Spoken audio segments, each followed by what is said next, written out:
Halo guys, tidak terasa saat ini kita sudah berada di akhir musim, tepatnya di matchday ke-25 kompetisi Liga, dan musim ini tim saya FC Buteng 1945 bermain sangat bagus.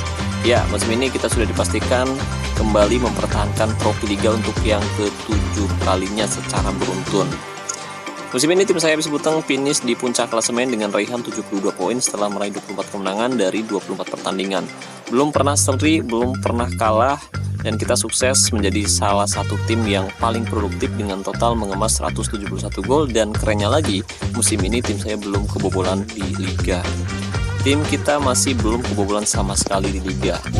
Kemudian pemain-pemain saya juga hampir rata-rata masuk di nominasi daftar pemain top ya. Ada Taylor Apati sebagai top skor, kemudian Michael Dario sebagai pemain terbaik, dan untuk top asisnya sendiri yaitu Mang Saeb.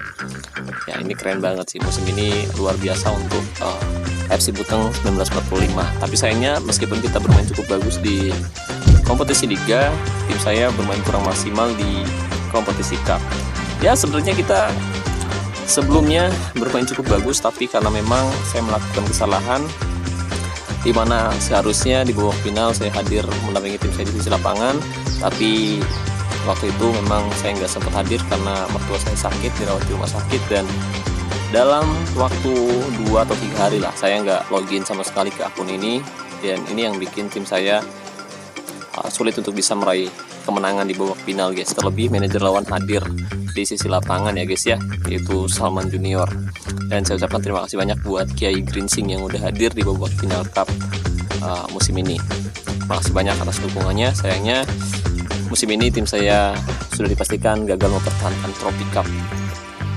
Tapi nggak apa-apa, meskipun kita bermain kurang maksimal di kompetisi Cup, tapi setidaknya musim ini tim saya FC Buteng kembali lolos ke babak final Liga Champion untuk yang keempat kalinya secara beruntun, dan di babak final kita akan menghadapi Mika FC. Dimana memang dari segi kualitas untuk keseluruhan kedua tim punya kualitas yang cukup seimbang, baik itu FC Buteng maupun Mika FC.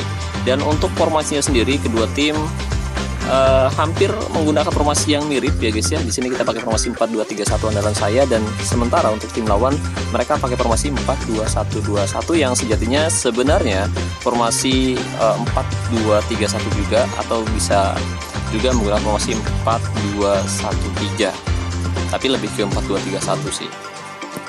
Oke, jadi keren banget ya untuk formasi 4-2-3-1, memang keren banget sejauh ini guys. Saya rasa mungkin ini adalah meta formasi 4 back di game top 11 saat ini. Nah, berhubung nanti sore kita akan menghadapi tim yang cukup kuat di babak final, jadi sebelum pertandingan berlangsung ya, karena jadwal pertandingan sendiri jam 7 malam, atau setengah 8 malam.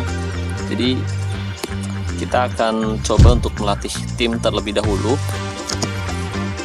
Kita harus mempersiapkan tim sebaik mungkin, meskipun dari segi kualitas mutu keseluruhan kedua tim cukup berimbang, tapi persiapan adalah segalanya. Jadi jangan sampai kita melakukan kesalahan seperti di babak final Cup kemarin guys. Dan kebetulan saya juga baru login lagi ke akun ini setelah 2 hari.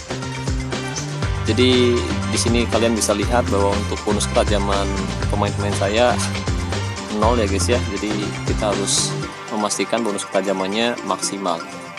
Nah, sebelum kita mulai melatih pemain, saya akan meningkatkan terlebih dahulu untuk form latihannya guys. Kita akan tingkatkan untuk form latihan menyerang di angka 14, kemudian untuk bertahan cukup 12, untuk penguasaan 14, dan untuk kondisi saya rasa cukup 14. Oke, sebentar. Ya, 14, 12, 14. Kita lihat dulu untuk buku strategi yang kita miliki. Kalau misalkan ada yang lebih banyak ya kita bisa tambah lagi untuk form latihannya guys. Kita bisa tingkatkan lagi. Oke. Kita punya buku strategi yang ultimate ya guys ya. Ada 2 biji. Sayang banget kalau misalkan nggak dipakai. Tapi isinya yaitu challenge misteri, tantangan misteri katanya. Kali 160 untuk bertahan, kali 80 untuk penguasaan. Jadi udahlah, kita pakai aja guys. Kita pakai yang ultimate aja ya guys ya, karena ini kan final juga kan. Jadi untuk bertahan kita tingkatkan aja ke 18 mungkin. Kemudian penguasaan kita tingkatkan 1 lagi. Oke. Oh 16 ya, 16. Oke. Jadi kita fokusnya ke pertahanan guys. Fokusnya ke from latihan bertahan 18, kemudian untuk penguasaan 16, kondisi 14, dan untuk serangan 14. Nah sekarang kita bisa pilih semua pemain, kemudian kita akan gunakan buku strategi yang ultimate ini guys. Bentar, kenapa yang 300 ya? Ya udahlah 300 nggak apa-apa, biar cepat. Soalnya saya males nonton iklan. Lalu untuk buku strategi kondisi kita pakai yang kali 68 aja, dan untuk serangan biar cepet kita pakai satu aja, ini yang brick shock simulasi, untuk simulation kali 76. Oke. Untuk barnya udah keisi semua ya guys, ini udah full floor. Nah selanjutnya ada nggak, kita punya nggak sih? Oh tidak ada ternyata. Nah saya rasa cukup lah segini. Untuk pertahanan mungkin kita tambah lagi ya. Pertahanan. Oh untuk serangan aja lah. Serangan nggak usah. Serangan dan penguasaan, kemudian satu lagi biar cepet pakai shadow defense satu lagi. Oke. Biar satu kali latihan aja langsung kelar gitu guys, maksudnya gitu. Satu kali sesi latihan langsung beres. Saya pengennya sih gitu guys. Satu lagi mana? Oke, saya rasa satu lagi ini aja lah, shadow defense lagi. Oke, kondisi pemain akan minus 10,2% per sesi latihan, lalu klik konfirmasi dan mulai latihan. Oke, sesi latihan dimulai. Dan tadi teman-teman tentu lihat bahwa di sini kita tidak menggunakan drill latihan yang standar ya guys ya. Jadi kita pakai drill latihan yang jadi kita hanya menggunakan buku strategi aja, dan hal ini bikin pemain tidak mendapatkan peningkatan atribut sama sekali guys. Tapi nggak apa-apa, karena pemain-pemain saya sudah memiliki skill yang sesuai dengan posisi maupun keahlian khususnya. Jadi saya nggak peduli dari sesi latihan ini tidak mendapatkan peningkatan atribut juga tidak apa-apa. Yang penting from latihannya meningkat dengan cukup tinggi.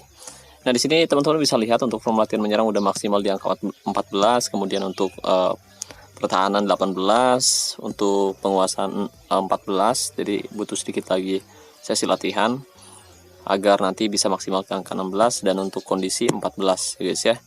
Dan sekarang kita akan melakukan sesi latihan yang kedua, dan kita bakal fokus untuk meningkatkan from latihan penguasaan. Nah untuk melatih atau meningkatkan from latihan penguasaan lagi, kali ini saya tidak akan melibatkan pemain inti biar nanti mereka tidak kelelahan guys. Jadi saya akan melatih minimal 4 gelandang tengah ya. Kemudian untuk buku strateginya kita pakai yang bal sirkulasi aja, lalu kita mix aja seperti ini biar cepet. Oke, seperti ini ya guys ya, pakai yang variasi untuk buku strategi, kemudian pakai kucing-kucingan dan beberapa drill latihan lain, lalu klik konfirmasi. Dan di sini saya tidak akan menggunakan 2 kali bonus latihan guys, kita langsung melakukan sesi latihannya aja guys ya. Sekarang form latihan penguasaan udah meningkat di angka 16, udah maksimal guys.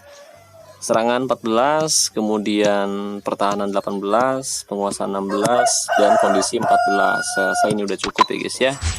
Nah selanjutnya kita akan kembali untuk memulihkan kondisi pemain-pemain inti saya guys.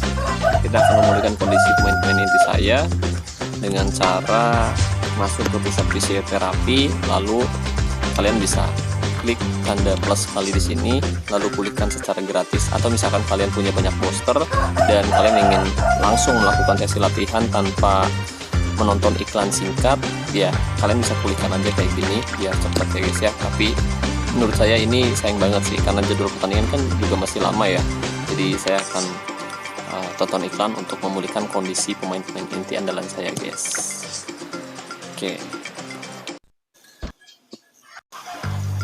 Oke, satu pemain sudah pulih dan kita akan memulihkan pemain inti dan juga beberapa pemain cadangan. Tapi usahakan untuk pemain cadangan yang nantinya tidak bakal kalian turunkan di babak final, kalian nggak usah pulihkan juga tidak apa-apa.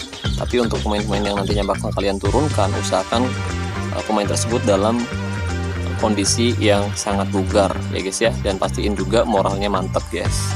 Dan kita bakal lanjutin lagi sampai pemain-pemain inti saya kondisinya benar-benar bugar, karena sebelum kita menghadapi lawan di final, kita juga akan menghadapi lawan di liga ya. Meskipun nanti mungkin lawannya nggak terlalu kuat, tapi kita akan coba memastikan musim ini tim saya tidak kebobolan sama sekali di liga ya guys ya, karena tersisa 2 pertandingan lagi. Dan tentu meskipun kita udah dipastiin juara, kita harus tetap untuk berusaha tidak kebobolan di 2 pertandingan terakhir guys. Kita akan kembali pulihkan kondisi pemain saya lagi. Oke guys, sekarang kondisi pemain inti dan beberapa pemain cadangan sudah bugar ya guys ya.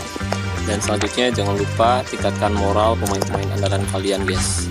Pastikan moral pemain inti kalian dalam keadaan mantap ya guys ya moralnya, biar nanti permainannya bisa jadi jauh lebih baik lagi. Dan juga lupa juga untuk pemain-pemain cadangan juga pastikan moral mereka mantap, terutama pemain yang nantinya bakal kalian turunkan saat pertandingan berlangsung. Soalnya kalau misalkan moralnya bagus, otomatis permainan bisa lebih maksimal. Oke, jadi bonus ketajaman udah maksimal, form latihan juga udah mantep, jadi chemistry tim kita udah terbangun dengan baik. Dan untuk taktiknya sendiri, kali ini kita bakal pakai taktik strategi dan formasi 4-2-3-1 andalan saya yang sudah terbukti berhasil membawa tim saya meraih kesuksesan dalam 4 musim terakhir guys. Jadi musim lalu kita sebenarnya sukses meraih quadruple selama 3 musim beruntun ya guys ya. Kita berhasil meraih quadruple selama 3 musim beruntun, tapi sayangnya musim ini kita gagal untuk bisa mempertahankan quadruple. Tapi setidaknya musim ini kita bisa berhasil mempertahankan trofi Liga, dan ada kemungkinan kita bisa meraih trofi Liga Champion ya, seandainya kita nanti mampu mengalahkan tim lawan di babak final guys. Dan untuk formasinya kita pakai formasi 4-2-3-1 yang udah terbukti membawa tim saya meraih kesuksesan, maksudnya gitu guys. Kurang lebih formasinya seperti ini. Dan untuk taktiknya sendiri, di sini kita pakai taktik dengan mental tim menyerang, kemudian untuk fokus umpan lewat sayap kanan dengan gaya umpan panjang, serangan balik mati, kemudian untuk gaya tekanan rendah, gaya tackle mudah, gaya penjagaan jaga daerah tertentu, dan jebakan offside nyala. Tapi perlu diingat, untuk taktik, strategi maupun formasi bisa saja berubah sewaktu-waktu tergantung situasi di pertandingan nanti guys. Oke, jadi seperti itu ya guys ya, apa yang saya lakukan sebelum babak final berlangsung agar kans kita meraih gelar juara jadi semakin terbuka. Sementara kalau kita tidak mempersiapkan tim dengan baik, meskipun tim kita punya kualitas yang bagus, tapi kemungkinan besar untuk bisa meraih gelar juara itu bakal sulit guys. Jadi persiapan adalah segalanya ya guys ya. Ya meskipun lawan yang kita hadapi kualitasnya kecil, seimbang, atau bahkan lebih besar, kita harus mempersiapkan tim sebaik mungkin agar tim kita bisa bermain lebih optimal di babak final nanti guys. Oke. Oh ya, kalau boleh tahu, kalau teman-teman sendiri gimana nih persiapan sebelum finalnya seperti apa guys? Kalau boleh tahu guys, coba ceritain pengalaman kalian di kolom komentar video ini. Dan kalau boleh tahu juga kira-kira taktik, strategi, dan formasi apa nih yang kalian gunakan di babak final Liga Champions musim ini. Coba share pengalaman kalian di kolom komentar guys, siapa tahu pengalaman kalian bisa bermanfaat untuk saya dan juga untuk teman-teman yang kebetulan membacanya. Oke, jadi mungkin itu saja yang bisa saya bahas kali ini. Makasih banyak buat teman-teman yang udah nonton video ini dari awal sampai selesai. Semoga pembahasannya bermanfaat. Makasih juga buat membership dan Eleven. Terima kasih buat teman-teman yang selalu mendukung dan mendoakan saya sejauh ini. Saya Nur. Sampai jumpa di video selanjutnya. Salam olahraga, salam Top Eleven Indonesia.